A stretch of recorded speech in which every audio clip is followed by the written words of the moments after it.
Antes de ler, algumas ali em novembro, eu acho, eu fiz uma reflexão aqui com quem estava aqui sobre a conhecida parábola do filho pródigo. Não sei se todos conhecem, acredito que uma noção todos devam ter. E naquele momento eu me detive a mostrar em alguns minutos que a estrela de toda a história ali era o pai, era o amor extravagante do pai, que antes de haver um filho pródigo, que pródigo não significa perdido, pródigo, a palavra pródigo, que muitos conhecem hoje por uma questão de cultura religiosa, a gente imagina uma pessoa perdida. Não, é uma pessoa que é extravasante naquilo que ela se propõe a fazer. E a semelhança que aquele filho que se perdeu viveu essa extravagância, sobretudo e antes de tudo, o grande herói, a grande máximo da história ali é o pai, a extravagância do amor daquele pai. E hoje eu gostaria de voltar nessa parábola em mais alguns pontos que eu acredito que, se você e eu meditarmos, deixarmos ele ganhar vida em nós, vai ser profundamente abençoador para a nossa vida. E começando ali no capítulo 15, no versículo 1, explica a situação, diz assim: então aproximaram-se dele. Está falando sobre Jesus, que aproximaram-se de Jesus. Esse barulho. Aproximaram-se de Jesus todos os publicanos e pecadores para ouvi-lo. E os fariseus e os escribas murmuravam, dizendo: este homem recebe pecadores e come com eles ainda. Então Jesus falou essas parábolas. E Jesus, por causa dessa situação, conta 3 parábolas, mas nós vamos nos deter só em uma, no versículo 11, que diz assim: e Jesus disse: certo homem tinha 2 filhos, e o mais jovem deles disse ao seu pai: pai, dá-me parte dos bens que caiu para mim, dá-me a minha parte na minha herança. E o pai dividiu-lhes os seus haveres. Poucos dias depois, o filho mais jovem pegou tudo e partiu para uma terra distante, e ali desperdiçou seus bens com uma vida dissoluta, depravada, diluída. E havendo ele gastado tudo, houve naquela terra uma grande fome, e ele começou a passar necessidade. E ele foi e juntou-se a uns cidadãos daquela terra, e ele o enviou a seus campos para alimentar os porcos. E ele desejava encher a sua barriga com a comida daqueles porcos, mas nenhum homem lhe dava nada. Então ele, caindo em si, disse: quantos servidores do meu pai, tendo pão suficiente de sobra, e eu aqui perecendo com fome, eu vou me levantar, eu vou ir até o meu pai, e eu vou dizer o seguinte para o meu pai: pai, eu pequei contra o céu e contra ti, e não sou digno de ser chamado teu filho. Faze-me que pelo menos como um dos seus servos, escravos. E ele levantou-se e foi para o seu pai. Mas ele estava longe ainda no caminho, e o pai o viu, e teve compaixão por ele. E o pai correu em favor dele, para ele, lançou-lhe-se nos pescoços e o beijou. E o filho disse: pai, eu pequei contra o céu e a tua vista, não sou digno de ser chamado teu filho. Mas o pai disse ao seu servo, o pai interrompeu o filho e disse: traz a melhor veste e o vestir, põe um anel no seu dedo, um sapato em seus pés, e trazei aqui um novilho cevado, e matai-o, e comamos e alegremo-nos com ele, porque esse meu filho estava morto e agora vive, estava perdido e foi achado. E eles começaram a alegrar-se. Ora, o filho mais velho estava no campo, e quando ele veio, aproximou-se da casa, ele ouviu a música e as danças. E ele chamou um dos servos e perguntou: o que significam essas coisas? E responderam para ele: o teu irmão chegou, e o teu pai matou um novilho cevado, porque ele o recebeu são e salvo. E ele se irritou e não queria entrar. Portanto, o pai saiu e lhe rogou, pediu: entra. E ele respondeu, disse ao seu pai: eis que eu te sirvo há tantos anos, em nenhum momento eu transgredi um mandamento teu, contudo, tu nunca me deste um cabrito, para que eu pudesse me alegrar com os meus amigos. Mas vindo este teu filho, que desperdiçou tudo com prostitutas, mataste o novilho. E ele disse: filho, tu sempre estava comigo, e tudo que eu tenho é teu. Mas era necessário fazer essa festa e regozijarmos-nos, porque esse teu irmão estava morto e vive novamente, tinha se perdido e foi achado. Amém. O que eu gostaria de nesse pontuar com vocês? Algumas ênfases desse texto, e que são surpreendentes para a nossa mente, para a gente entender um pouco de nós mesmos, para nós entendermos um pouco de nós mesmos com relação à vida, com relação a nós mesmos, com relação à nossa relação com o próximo, com a nossa relação com Deus. E o primeiro ponto que é importantíssimo que você guarde dentro de você, para você realmente entender o que estava acontecendo e qual o significado, o propósito do que estava sendo contado, é para quem que foi o alvo dessa parábola.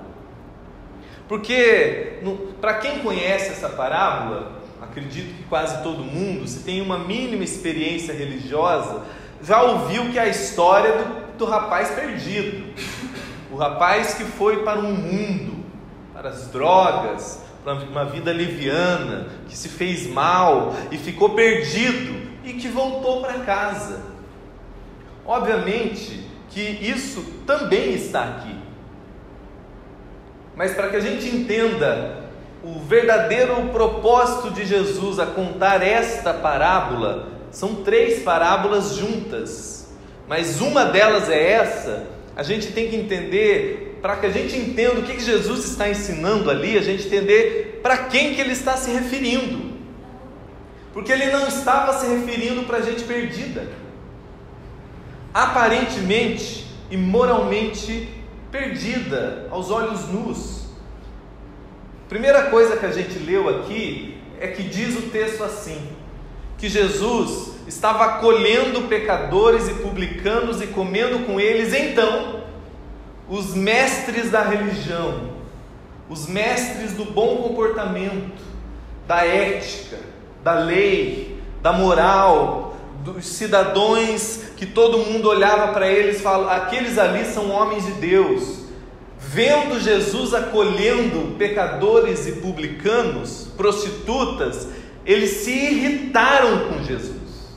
Como que Jesus acolhe esses homens e ainda por tudo come com eles? Jesus, vendo esses homens, conta essa história. O alvo dessa história não era os publicanos, pecadores, mas ir ao encontro do coração dos seres irritáveis, que estavam irritados com aquela situação. Eram os senhores da moral, os senhores da dignidade social, as pessoas que oravam a Deus com horário marcado, que conheciam as Escrituras e que estavam irritados como que a graça de Deus estava se manifestando. Então o alvo, para que eu entenda e isso tem algum benefício para mim, eu preciso entender para quem que Jesus estava falando essa parábola. Ele estava falando para os mestres do comportamento, da religião, da ética, pessoas que você e eu gostaríamos de sentar ao lado, tirar uma foto, emprestar o dinheiro, porque você fala ali é uma pessoa idônea, de Deus. Mas então por que Jesus estava contando ali? Porque o segundo ponto, e que daí mexe com a gente, é que Jesus mostra que na verdade não havia um filho perdido, mas havia 2 filhos perdidos. Jesus mexe com aqueles homens, tanto que quem imagina essa parábola contando por Jesus, imagina pessoas ouvindo e adorando e se emocionando com o amor de Deus. Não, aqueles homens se ofenderam com a parábola, porque mexeu com eles. Porque o que Jesus estava falando ali? Jesus estava redefinindo para aqueles homens e para nós um novo significado do que seja realmente estar perdido.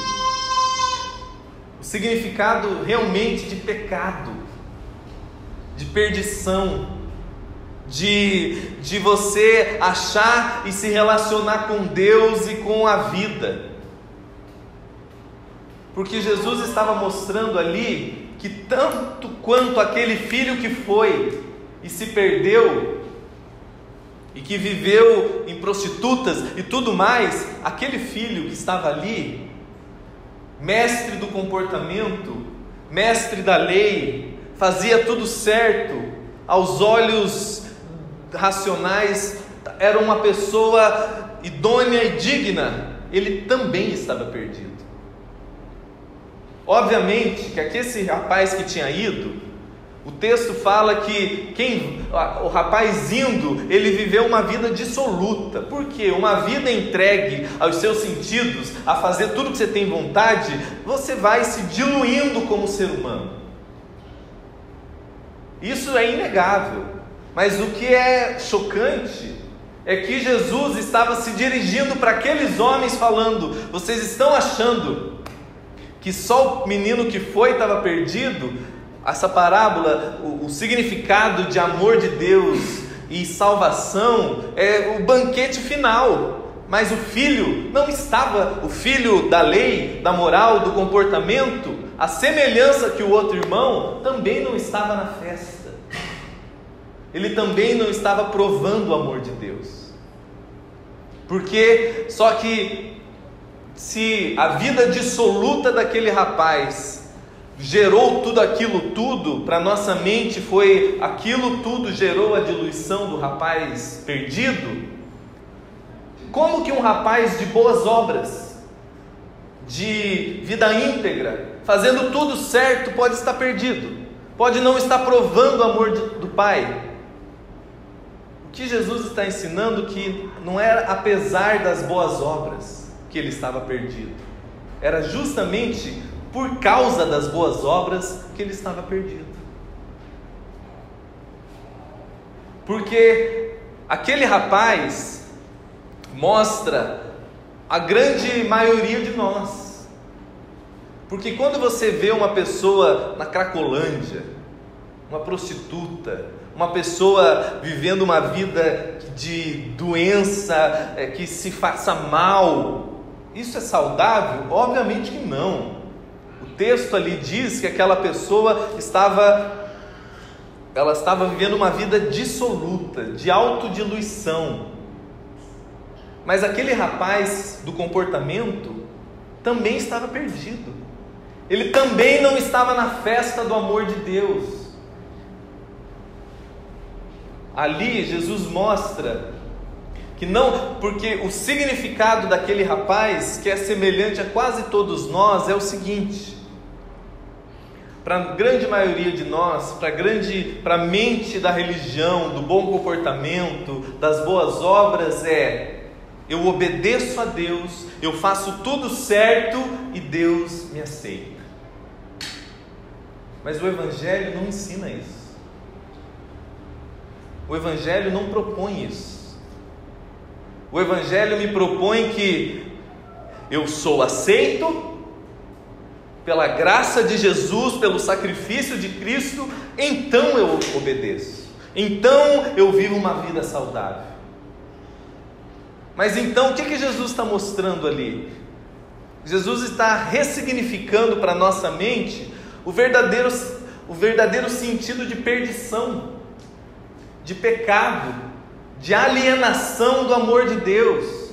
Como que pode uma pessoa fazer tudo certo, seguir todas as normas, obedecer todas as leis, as regras, a moral social, fazer orações, fazer tudo certinho, e essa pessoa não provar nela mesma a bondade, a vida de Deus de maneira pura, genuína? É fácil para você entender, porque as nossas referências são morais, você entender uma pessoa que vive uma vida dissoluta não viver essa experiência. Mas é difícil você engolir essa parábola, porque essa parábola foi justamente para esses homens. E Jesus estava falando: vocês acham que vocês estão provando algum bem de Deus? Vocês estão tão perdidos quanto aquele rapaz. Aqui Jesus mostra duas referências de extremo e que igualmente não são saudáveis. Ele mostra o extremo da religião, que é esse que eu acabei de falar: eu faço tudo certo e Deus me aceita. E a gente já viu que não é isso. Eu sou aceito não é porque eu faço tudo certo, eu sou aceito porque Jesus obedeceu no meu lugar. E daí você vai para o outro extremo, que é o cara que, traumatizado com esse irmão chato, religioso, moral, vive a irreligião. Agora eu não tenho mais padrão de nada, agora eu sou livre, agora eu vivo de acordo com os meus desejos, com os meus anseios, com os meus, tudo que eu tenho vontade de fazer, porque isso é ser livre. Eu sigo os meus sentimentos, os meus sonhos, os meus desejos. Religião é chata, e daí ele acha que esse é livre. E Jesus está mostrando ali que nem um lado nem o outro é saudável, que o Evangelho não me propõe nem a religião e nem a irreligião, e ele não me propõe nem o meio termo. Ele me propõe um novo caminho, e que não é nem religioso, do comportamento de eu faço tudo certo para Deus me aceitar, e nem o outro lado, que eu faço o que eu quiser e a vida é assim. Ambos os lados vão me adoecer, ambos os lados vão me machucar, porque no final o que Jesus está ensinando ali é que a gente não deve, quando a gente pensa em nós e na vida, em ser raso, é olhar só o comportamento, porque o que estava adoecendo ambos os irmãos, o que estava fazendo com que nenhum dos dois irmãos provasse todo o bem, todo o amor de Deus daquele pai de maneira profunda, era algo mais profundo, era mais, um ia para a religião, o outro para a irreligião, mas o cerne de tudo era o que nós chamamos de justiça própria. Porque tanto que saiu para viver uma vida dissoluta, sem referência, mente aberta, agora ninguém é de ninguém, eu faço o que eu desejo, tanto que ficou, e eu faço tudo certinho, eu tenho boas obras, ambos tinham a sua referência de liberdade, significado, valor, identidade, aceitação naquilo que ele fazia. Ambos, a sua identidade, a sua referência de eu sou aceito, eu sou livre, é por causa de mim mesmo. Eu sou a minha referência. Autojustificação, autossalvação, autodignificação, autoconfiança, aonde eu sou a minha referência. Eu sou o meu Salvador, eu sou o meu justificador. Isso o Evangelho chama de justiça própria. E toda vez que eu vivo motivado e conduzido por justiça própria, ela vai se manifestar de maneira extrema de dois modos. Ou eu vivo do jeito que eu quiser, porque eu sou livre, porque eu tenho que me aceitar, e é assim que tem que me aceitar, porque eu durmo com quem eu quiser, eu fumo o que eu quiser, eu bebo o que eu quiser, e é assim que eu sou. Tudo liberal, tem que ter mente aberta. Ou uma vida de eu sou aceito, eu sou salvo, eu sou justo, eu sou porque eu faço tudo certo, porque eu trabalho muito, porque eu não bebo, eu não fumo, eu não toco, eu não assisto, eu não faço nada. Então, por minha causa, pela minha moral, pelo meu comportamento, Deus me aceita. A vida me diz ok, a vida me aplaude. Então o seu senso de dignidade, o seu senso de valor, a sua identidade está confiando na sua performance, no que você faz certo, no que você faz de errado, no trabalho que você realiza. E o que Jesus está falando ali? É aí que está o âmago da perdição humana. É por isso que vocês estão tudo doente. É por isso que tanto o religioso quanto o irreligioso estão ambos perdidos e não provam neles mesmos o amor do Pai, porque a confiança dessas pessoas que caracterizam a maioria de nós e a natureza humana é predisposição, sempre será para a justiça própria. Eu me banco na vida. Eu sou autoconfiante, autodeterminado, autojustificado, autossantificado, porque tanto para o lado religioso, moral, comportamental, de um cidadão honesto, ou para o cara que liberal, aqui ninguém manda em ninguém, aqui pega quem quiser, faz tudo o que quiser, porque eu sou livre. E se você colocar uma lupa no coração desse ambos os lados, ambos estão ansiosos, aflitos, estressados, panicados, machucados, porque o que Jesus está trazendo aqui é uma nova redefinição para como o coração humano pode se perder no processo, como a existência humana pode viver nesses polos e que nenhum dele diz nada a respeito do Evangelho. O problema é que a nossa mente condicionada com a religião vê só um lado perdido. E Jesus joga essas parábolas justamente para aqueles que falavam: eu estou achado, está tudo bem comigo. E ele fala: não, vocês não estão vendo que vocês estão com raiva, com ira, com ódio, e vocês não estão suportando a graça de Deus acolhendo pessoas? Porque o liberal, o cara que se traumatizou com a religião, o cara que não suporta o irmão mais velho, ele diz assim: para ser aceito, tem que ter mente aberta. Quem tem mente fechada é legalista demais, é intolerante, é muito conservador, não pode. O outro lado, o legalista, o conservador diz: por isso que o mundo está assim, está todo mundo perdido, ninguém, é uma coisa tudo promíscua, e é assim, e é do meu jeito que tem que ser.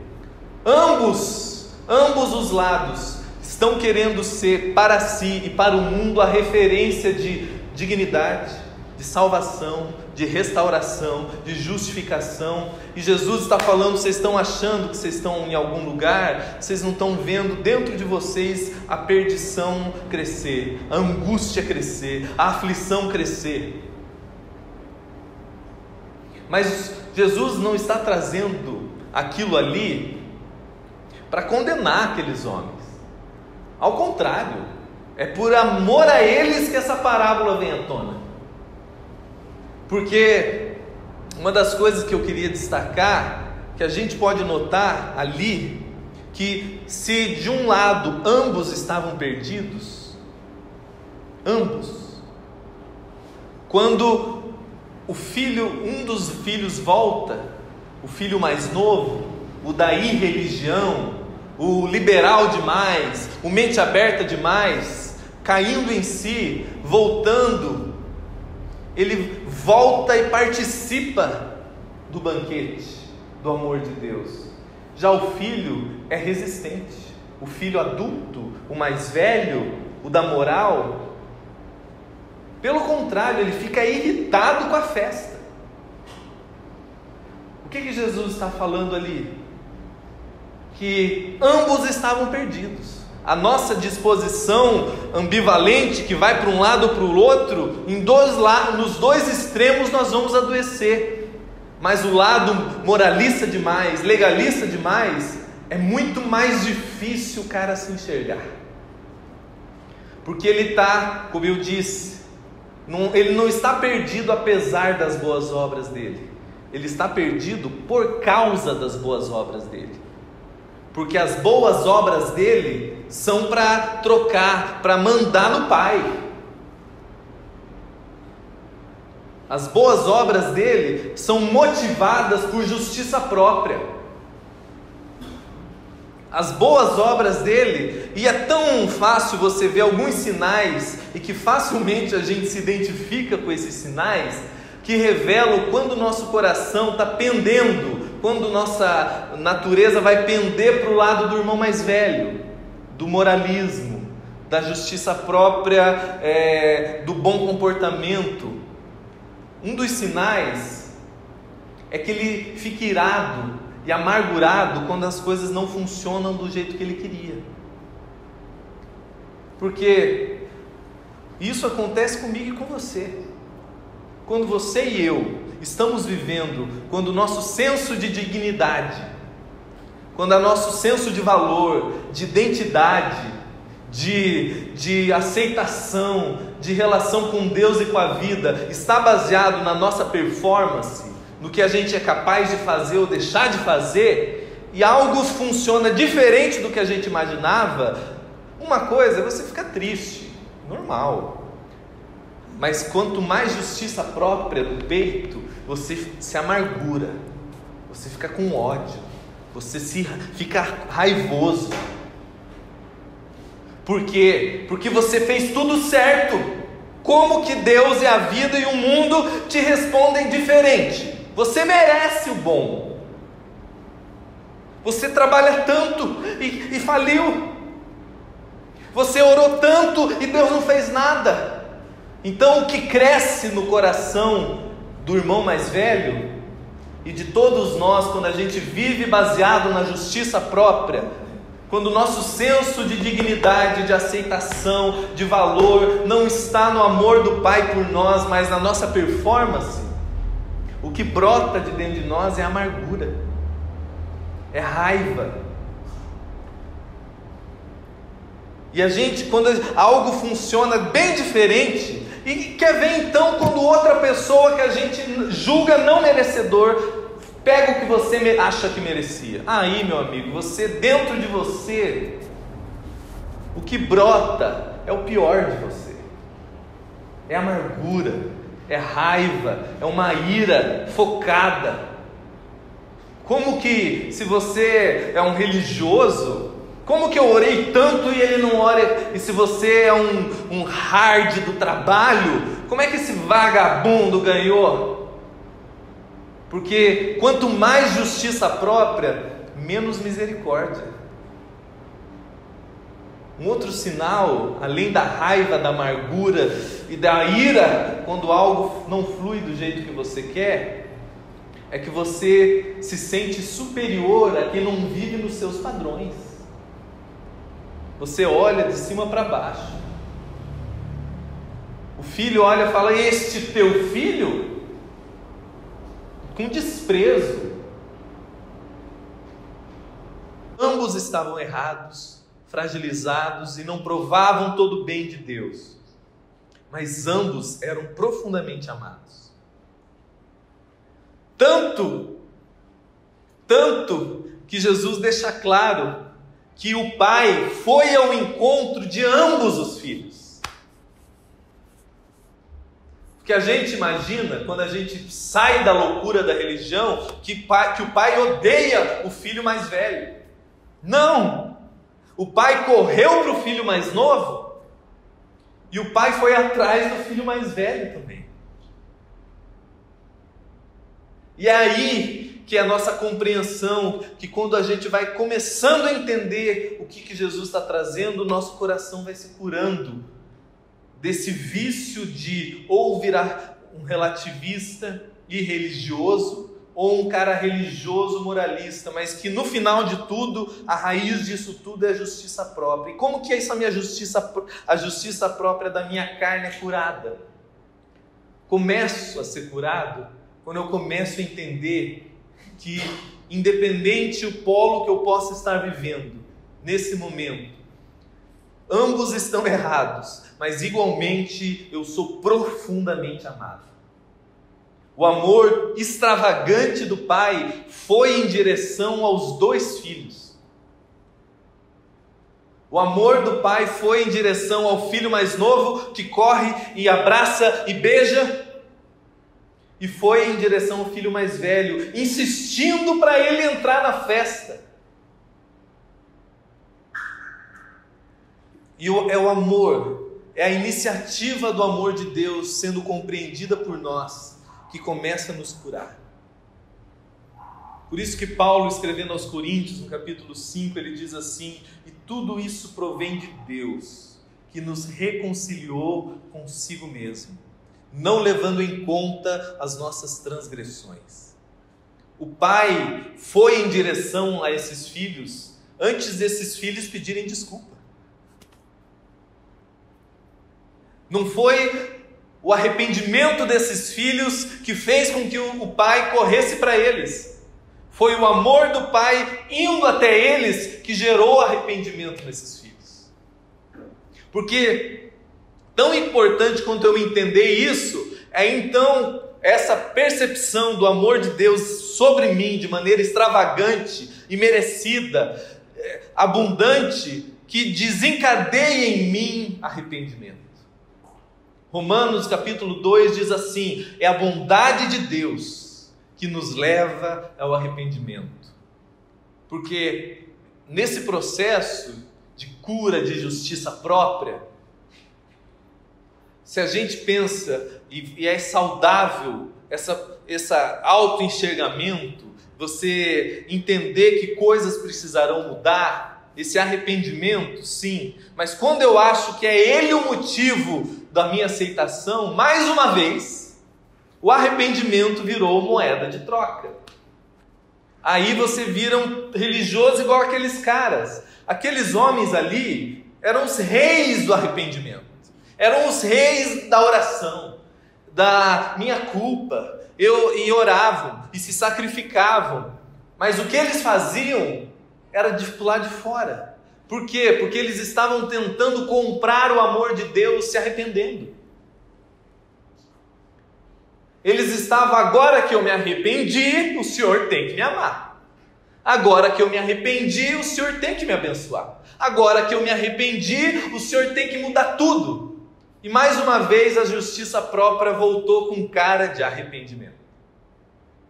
Então o arrependimento no Novo Testamento tem um significado. Não é essa loucura de desespero e de remorso. Mas a palavra usada no Novo Testamento é metanoia, que vem de mudança de entendimento. E ela é provocada dentro de nós pelo amor de Deus inundando o nosso coração. Quanto mais o nosso coração vai recebendo a profunda graça de Deus, o Pai que vem para mim, o Pai que veio atrás de mim, o Pai sabendo de mim, veio atrás de mim. Quando isso vai entrando dentro de mim, eu entro num processo de metanoia. Eu entro num processo de cura, de restauração, desencadeado pelo amor de Deus, pela graça de Deus. E como que eu sei que eu estou vivendo esse processo? É simples. Você e eu começamos a não gostar mais da vida que a gente está vivendo. A gente fala, eu não estou suportando viver isso. Eu estou orando, jejuando, fazendo tudo. Eu estou vivendo ou bebendo demais ou bebendo de menos, ou fumando demais ou fumando de menos, ou estou aprontando demais ou aprontando de menos, mas vem uma insatisfação, uma inquietação. O que é isso? Você e eu não temos o poder de gerarmos em nós, por nós mesmos, arrependimento. Isso é a graça de Deus estimulando você à mudança. É Deus vindo em sua direção, não você, para puxá-lo para Ele. É Deus vindo para nós e mudando o nosso coração e constrangindo o nosso coração, gerando primeiro a insatisfação com a nossa condição. Eu preciso ser honesto com a minha condição. Eu preciso ser honesto com as motivações que têm me gerado fazer tudo certinho. Por que eu fazendo tudo certinho continuo estressado? O que me motiva a estar fazendo tudo certinho? Eu estou fazendo tudo certinho porque eu sei que eu sou amado, aceito, perdoado? Ou eu estou fazendo tudo certinho para Deus me abençoar, para Deus fazer isso, para Deus fazer aquilo? Mas eu oro tudo e continuo aflito. Mas por que eu estou orando? Eu estou orando porque eu confio que Deus está em mim e é por mim, apesar de mim? Ou eu estou orando para que a minha oração constranja a Deus? Eu tenho que ser honesto com a justiça própria nas minhas motivações. E compreender o amor de Deus inundando o meu coração, sem medo, para enxergar essas motivações erradas.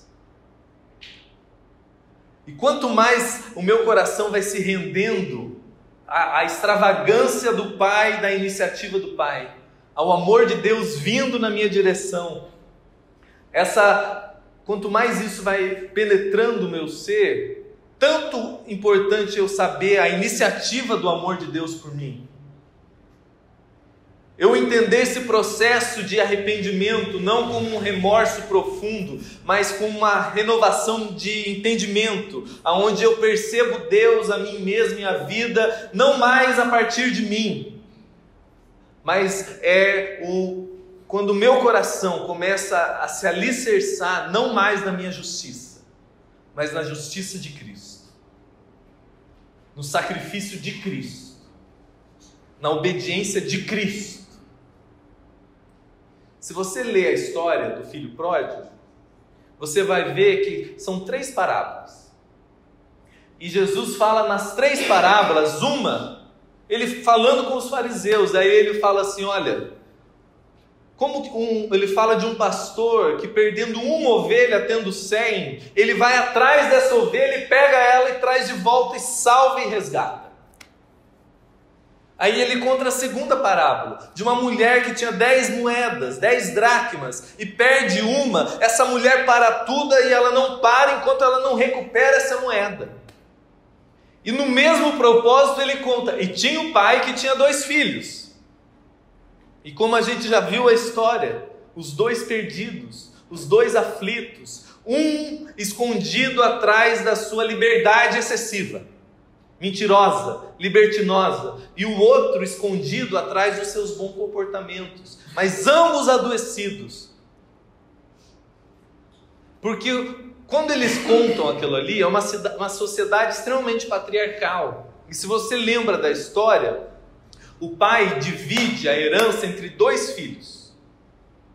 Então o pai agora dividiu tudo para os filhos. E os filhos, um desses filhos perdeu tudo. Qual que é a cultura da época? O filho mais velho, o irmão mais velho, tinha que largar tudo e falar, pai, meu irmão se estribuchou, mas pode deixar que eu vou atrás. Eu vou atrás e vou trazê-lo de volta. Eu vou encontrá-lo onde ele estiver e vou trazê-lo de volta. Porque para aquele irmão voltar, não era simplesmente o pai perdoá-lo. Aquele irmão tinha desmoralizado a família. Aquele irmão não tinha mais dignidade, não tinha mais senso de valor, não tinha mais identidade. Por isso que ele fala, eu vou voltar, nem que seja para ser escravo. Então, para aquele irmão voltar, custaria não para o pai, mas para o irmão mais velho. Porque agora tudo era do irmão mais velho. Então, para aquele irmão voltar, o irmão mais velho tinha que abrir mão da sua riqueza para o irmão mais novo. Para aquele irmão o irmão mais novo ser aceito na família, o irmão mais velho ia ter que bancar tudo.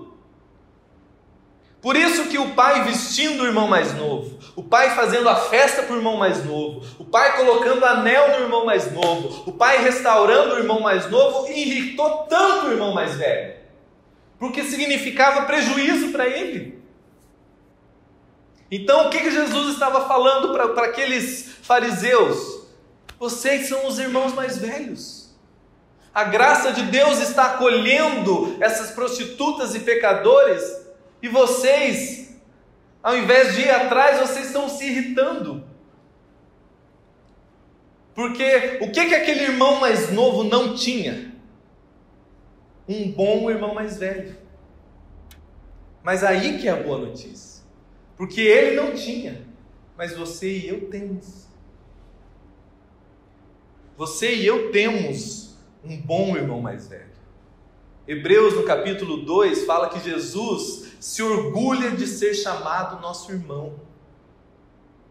Que Jesus não somente abriu mão da sua riqueza, mas ele veio do céu para a terra nos resgatar. Que Jesus não somente abriu mão da sua roupa e da casa do Pai, mas ele levou sobre si o meu castigo, o meu juízo, a minha maldição, o meu pecado. Para que o irmão mais novo, você e eu, possamos beber o cálice da festa, o cálice da salvação, Jesus teve que beber o cálice da ira de Deus, porque ele levou sobre si a ira que era sobre mim e sobre você, ele levou sobre ele. Jesus foi vestido de pecado, de todo tipo de maldição, para que você e eu pudéssemos ser vestidos de justiça. Jesus foi coroado com um espinho, para que você e eu pudéssemos ser coroados de glória e de graça. Jesus levou sobre si toda a nossa indignidade, toda a nossa maldição, toda a nossa vergonha, pecado, culpa, ira, juízo, para que hoje, sem que a gente mereça, você tenha justiça, dignidade, perdão, aceitação, herança, uma festa. Jesus, a boa notícia do Evangelho é que, ao contrário daquele irmão mais novo, você e eu temos um bom irmão mais velho, que nos vestiu e que se alegra conosco. É quando o nosso coração vai entendendo que o Pai não somente nos ama visceralmente, mas que custou alto ao nosso sermos aceitos. Como algumas vezes eu já disse, não é de graça, é pela graça, porque custou alto para Cristo. De graça dá a impressão de aprontou tudo, agora volta. Pela graça aprontou tudo, e tudo que quem aprontou merecia de castigo, Jesus levou sobre si. Agora eu posso ser aceito. Agora eu não mais faço tudo para ter uma ficha limpa para Deus me aceitar. O Evangelho é a boa notícia que eu recebi a ficha limpa de Jesus, por isso eu sou aceito. Eu faço tudo certinho para ter dignidade e Deus me aceitar. O Evangelho é eu recebi a dignidade de Jesus, portanto eu sou aceito. Quanto mais o meu coração vai acolhendo isso, aí, se você me critica, se você não me aceita, eu fico triste, mas eu não sou devastado mais. Porque o meu senso de dignidade, de justiça, de salvação, de aceitação, não está mais na roupa que eu coloco, no dinheiro que eu tenho, na onde eu trabalho, no fato de eu trabalhar muito ou de eu trabalhar pouco, no fato de eu orar muito ou eu orar pouco, no fato de eu fazer tudo certo ou eu fazer tudo errado. Não, tudo está na justiça de Cristo. na dignidade de Jesus, na obediência de Jesus. Ele me vestiu, Ele é o meu irmão mais velho que foi atrás de mim e me resgatou. Por isso, quanto mais o meu coração descansa nisso, não na minha justiça, mas na justiça de Deus, a mim atribuída, aí eu começo a entrar num processo profundo de cura, de restauração, onde o meu estresse vai indo embora, minha ansiedade vai indo embora, porque o meu senso de legitimização para a vida não está mais em mim, mas apenas em Cristo. Amém, meus irmãos? Vamos orar? Pai, nós te agradecemos pelo teu evangelho que nos cura, nos restaura, nos transforma. Eu oro para que o teu Espírito Santo abra o nosso entendimento, para que venhamos compreender cada dia mais juntos o que o Senhor fez por nós, o alto preço do Calvário que nos resgatou, nos perdoou, nos justificou, nos dignificou, nos santificou, nos deu nova vida. A graça que se abundou está em nós. Que isso cresça em nós como entendimento, renovando a nossa mente, a nossa percepção, para que a gente enxergue a nós mesmos, a vida, o próximo, ao Senhor, não mais pelos olhos da justiça própria, mas pelo descanso na cruz, pelo descanso na tua graça. Em nome de Jesus. Amém.